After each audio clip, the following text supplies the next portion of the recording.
చేస్తున్నా. ఇప్పుడు నేను చేపల ఫ్రై దానికి కావలసిన పదార్థాలు చూపిస్తున్నాను చూడండి. ముందుగా ఒక స్పూన్ సాల్ట్ తీసుకున్నా, కొంచెం పసుపు తీసుకున్నాను, కొంచెం జీరా పౌడర్, మిరియాల పౌడర్, నిమ్మకాయ, ఆల్రెడీ నిమ్మకాయ జింజర్ గార్లిక్ పేస్ట్ కలిపి పెట్టేసుకున్నాను. ఒక్క నిమ్మకాయ తీసుకోవాలి.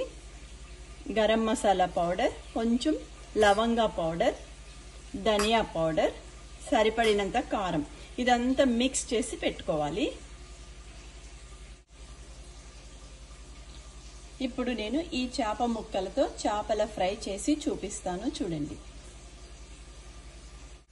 చూడండి, మసాలా అంతా ఇలా కలిపి పెట్టేసుకోవాలి. తర్వాత ఒక్కొక్క ఫిష్కి ఈ మసాలా అంతా ఇట్లా అప్లై చేసుకోవాలి అన్నమాట.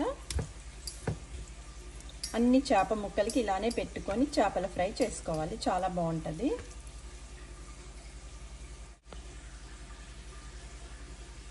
చూడండి, శుభ్రంగా ఈ చేప ముక్కలన్నిటికీ నేను ఇందాక మీకు చూపించిన మసాలా అంతా అప్లై చేసేసాను.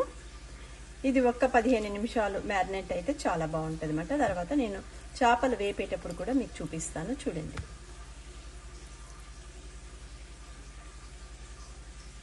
వన్ అవర్ అయింది, మ్యారినేట్ అయిపోయింది అన్నమాట.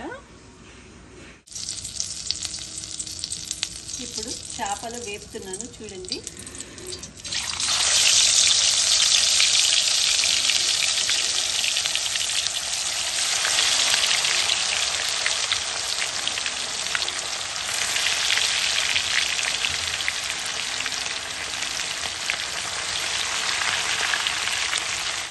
చేపలు వేగాయో లేదో చూద్దాం.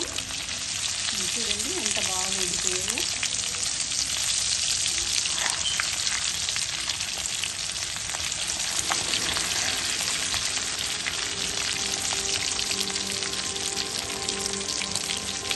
ఒక్క 5 మినిట్స్ వేగితే చాలు. నూనె లేకుండా చేపల్ని ఇట్లా జాగ్రత్తగా తీయాలి. చేపల ఫ్రై రెడీ అయిపోయింది.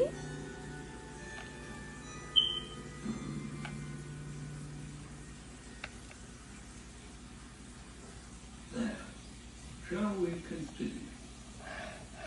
Yes, well, I have recently heard from the coast of France that